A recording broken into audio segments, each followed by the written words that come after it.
Welcome back, beautiful people. First and foremost, I want to mention you may have noticed that my name has changed on the old YouTube from the Aquarian Oracle to Paige Nina. And a big part of that is because last week I went to an amazing retreat in Brisbane, and so much happened, so many revelations and shifts, and oh my gosh, it's still all integrating. But one of the big pieces that I came away with was that I don't like to be boxed in and I love the ability to shapeshift and to change and to pivot. So I guess I kind of felt like the Aquarian Oracle, well, it no longer aligned because I want to be able to have that ability to expand and to shift and to talk about all the things and do all the things if that's what I so desire. So here we are, Paige Nina, 'tis I. Otherwise, nothing else has changed in regards to what this channel is even about. It is still just me sharing, and today in particular, I really felt super cool to just kind of share where I came from and I guess my story, which is going to be really hard to do and keep it compact because I like to talk and I really don't want this going for fucking ever, because there's only so much that people enjoy listening about other people, like it's just the way it is. So I feel like this is crucial because it's going to give you like the backbone of who I am, how I got here, and where I was compared to where I am now, and you can see the growth and the expansion and all of that juicy stuff that's occurred in between. So basically, I come from a broken family. My parents divorced when I was 4, and then my mom remarried to a man from America very rapidly, and he came and changed everything.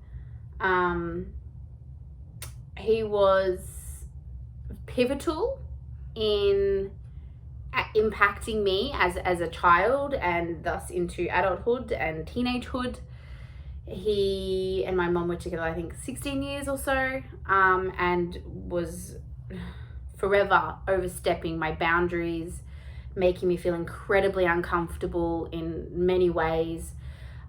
He was the first person to make me feel like I couldn't be expressive of my emotion and that I needed to shut it off and shut it down. This is from the age of 5. I just turned 5 when this began. As I was physically punished for crying, for being too scared. I was scared to be left alone with him, and I had to be left alone so my mum could go to work.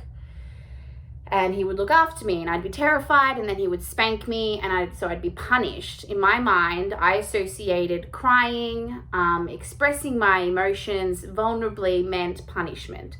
So I started to numb and shut it down.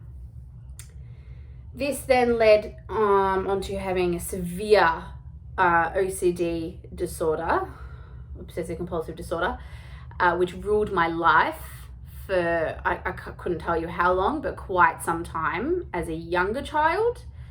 And then, I'd seen psychologists and everything to try and help with it.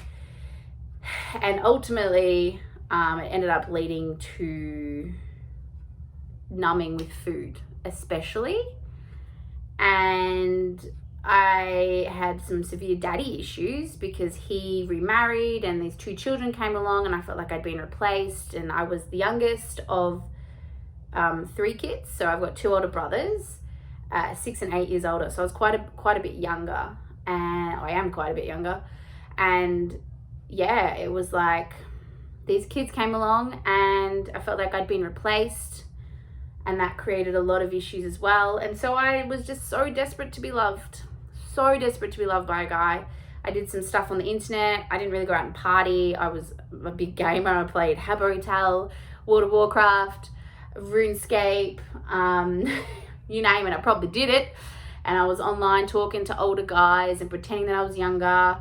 I was catfished for 9 months. It ended up being a woman when I was about 14, 15. So I was being quite promiscuous online from quite a young age.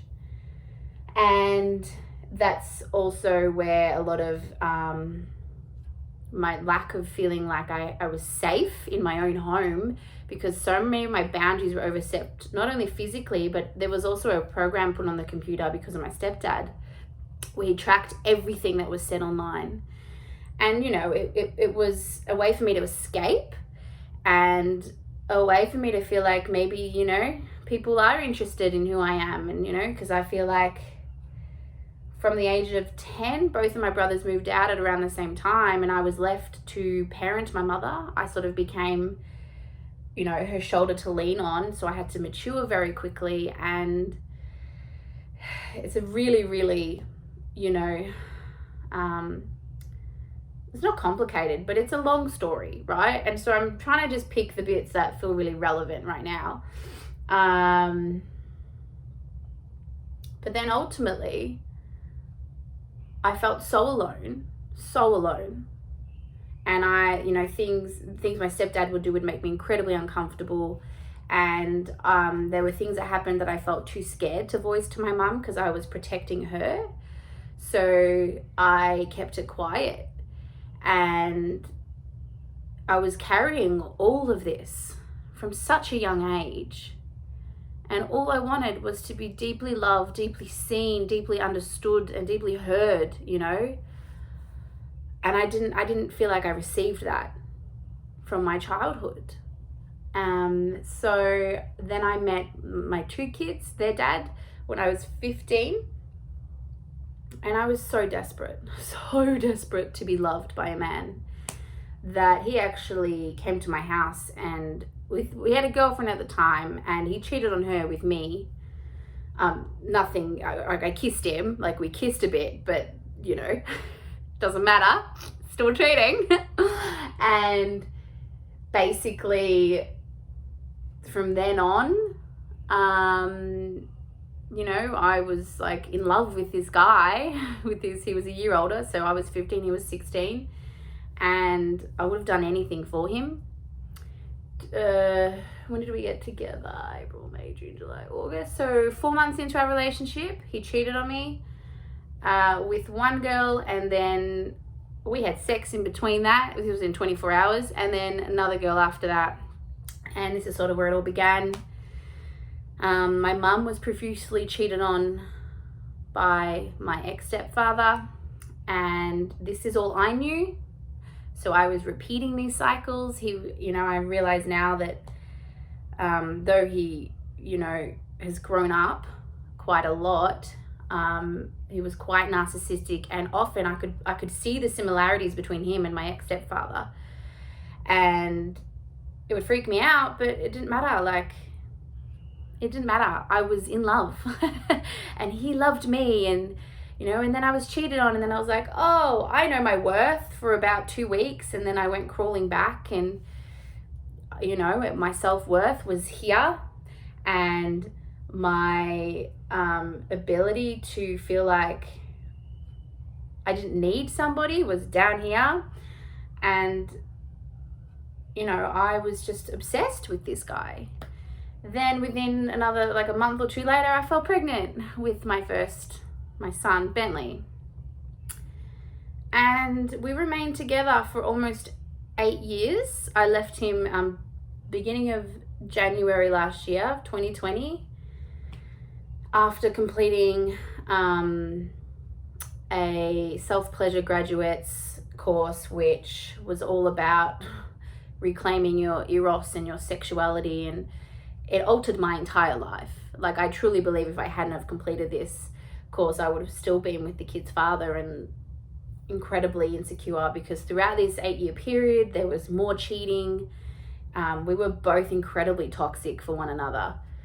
And, we were doing our best with the cards that we'd been dealt and what we knew at the time. But it got to a point where I was like, if this is all there is, I want better for myself and for especially my daughter, because I'm role modeling all of this to her. I don't want her repeating the same cycles that I was repeating because my mum had done them and that's all I'd seen and all I'd known. Like, I didn't want her growing up thinking that she was only worthy of somebody who would cheat on her and make her feel profusely inadequate and like she was never enough and like she had to have her heart broken over and over and over and then would have to fight to prove that she was worthy and good enough of his love. Like, it was just this fucking toxic cycle that that eventually something clicked after completing this course and I was like, I'm fucking done.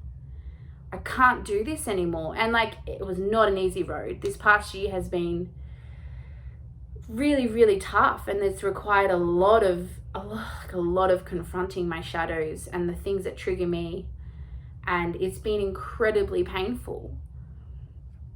But at the same time, I wouldn't have changed any of it because it's given me such a beautiful life and so much to look forward to. Like, truly, I truly deeply believe that I already have a beautiful life and that my life will just continue to expand and be fucking phenomenal and what people dream of having. Like, I refuse to settle for anything less. And, you know, my ex gifted me so much. He gifted me so much that I couldn't possibly sit here and tell you because I wouldn't even remember the majority of them. But one of the things he did gift me was that I refused to settle for anything other than the fucking very best because that's what I deserve. And also, you shouldn't have to fight for anyone's love. You're not here to prove anything to anybody. If they fucking want you and they love you, they will be there and they will fucking show it to you day in and day out, within reason, because we're human. But, you know, you get what I'm saying, right? So that was fucking huge, massive. So I left him January last year, and then by May, I'm in a new relationship, and then within 2 or 3 months, I'm pregnant. And this was, honestly, was a planned pregnancy. It felt incredibly right. This was going through COVID lockdown here in Melbourne, Australia, which was fucked. But though this pregnancy has been like absolutely insane, now I'm getting to this place where I can see how much it has given me. It brought up everything that was going to prevent my partner and I now, James, from thriving, from living abundantly, from communicating really effectively, from feeling safe. Like, the trust I've had to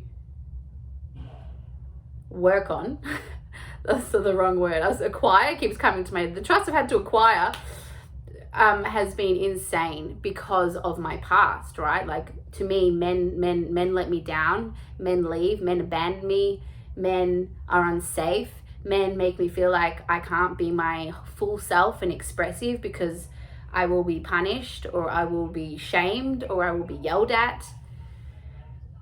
And so I've had to work on that profusely. Yeah, baby girl. Okay, babe, love you. And mum life to the max. So yeah, it's like been a crazy journey to building up, trusting myself that I'm going to make the right decisions for myself and for my children, and that that not all men cheat and lie and are untrustworthy. Like, having to build that up has been a really difficult journey for myself and my partner, frankly, because I carried a lot of emotional baggage when it came to relationships. It consumed my mum's life. Her relationship with her ex, with my ex-stepdad, consumed her life. So my relationship consumed my life too. And now, I'm not fucking perfect. Our relationship is still going through its own, evolution and expansion and whatever. But we have come such a long way. And I am eternally grateful that my children get to witness this kind of relationship now. And just get to continue to watch me fucking flourish and grow.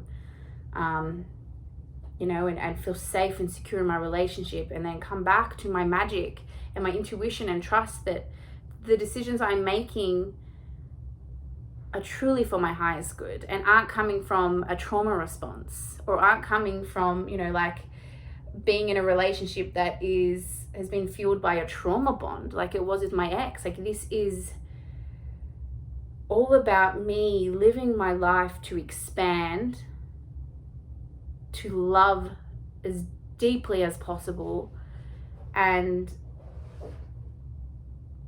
to just fucking live, really. Like, you know, I used to think it was this and this that would make me happy, and if I had that thing, and if I bought that thing, and if, you know, I had that is the thing that would bring me all the happiness in the world. But I've literally had to retrain my nervous system and my body to feel really deeply, and to feel the full spectrum. Because when you start to numb, right, you numb the bad, you numb the great, and all you get is this weird shitty thing in the middle where you're like, I'm not happy, but I'm not sad, I'm like, I'm fine, life's great. But it's not. And so I've had to retrain myself to feel all this shit down here where it's like heavy and painful and heartbreaking, and all the shame and the grief. And then also train myself to feel like, allow myself to feel like in love with this life that I have right now, and to feel joy, like really feel deep joy in my body. And if you don't know what that even feels like, how the fuck do you know how to allow yourself to like go there? And if you don't, like, that goes for both ends of that spectrum. You know, it's like, it's a pendulum, but when we cock block ourselves into this little tiny box, there is no possibility of feeling alive with this gift of living. It doesn't happen in this tiny box. And so, you know, I truly believe we bring on baggage from our ancestors, from society, from all the conditioning around us. And then it's our duty as adults now to do something about it, especially if we are procreating, and then their children are going to have children, and so on and so forth. Like, eventually these patterns and these cycles have to stop. They have to stop somewhere. And then we get to create really beautiful, positive, uplifting patterns that will allow us to thrive. And then we can pass that on to our children. And then they continue to do more of the work, and it can just ripple out into this beautiful fucking glorious, you know, family tree of like lots of trauma, lots of baggage, lots of suppression to, you know, several decades, whatever, down the track, where all of a sudden it's like, no, we get to be sovereign beings, and we get to live our dreams, and we don't have to follow the rules that society, you know, instills in us. Like, we don't have to be suffocated by these rules and these regulations that stop us and prevent us from being sovereign, from being our truest, most bold, expressive selves. Because to me, that's what life is about. It's about loving the fuck out of people, and it's about being all of yourself, allowing yourself to be seen by others, no matter what. Even when it doesn't feel safe, even when people want to project and push you away and because you make them uncomfortable or they don't understand, even then, you can still hold true in yourself and be like, no, this is real for me, this is my truth, and this is who I am, and you either take it or you leave it. So, you know, we all have our traumas, right? And they're all relative, and they're all very real for us. And I think in today's society, it's so easy for us to shame ourselves for feeling particular things, especially if you start to go down, you know, and be impacted by like the spiritual community, where it's like all love and light, and like you should just be really grateful for this life, and, you know, just find the positive in everything. Okay, that can be effective sometimes. But you cannot live your life that way, because your nervous system's still going to be full, jam-packed of trauma and anxiety and stress and fight or flight responses and all these crazy chemicals, because you're not allowing yourself to just let things be whatever they need to be in this very moment, right here. Not when you're trying to sugarcoat things, not when you're trying to act like everything's fine and dandy, because this is where mothers especially end up fucking suffocating in their mind because they're too afraid to get out of here and into here. And then we are making all of these decisions out of fear as opposed to what is truly aligned for us, for our children. And, you know, like, people will probably think I'm crazy for trying, you know, falling pregnant, consciously conceiving a baby within 2 months of being in a relationship. I can tell you, hand on my heart, that I don't give a fuck what people think, because it felt like the most aligned and beautifully divine thing. Well, she's not a thing now. she's a baby. But it, like, truly, both James and I were like, yeah, this is meant to happen. And yeah, we're crazy, but it felt so right. And if we had have been, you know, really concerned about what people would think, and, you know, like, oh, but it doesn't make sense, or that's stupid, or we don't know each other well enough, or like all of the stories that we come up with and we get fucking spoon-fed, we wouldn't have this beautiful baby inside my belly right now.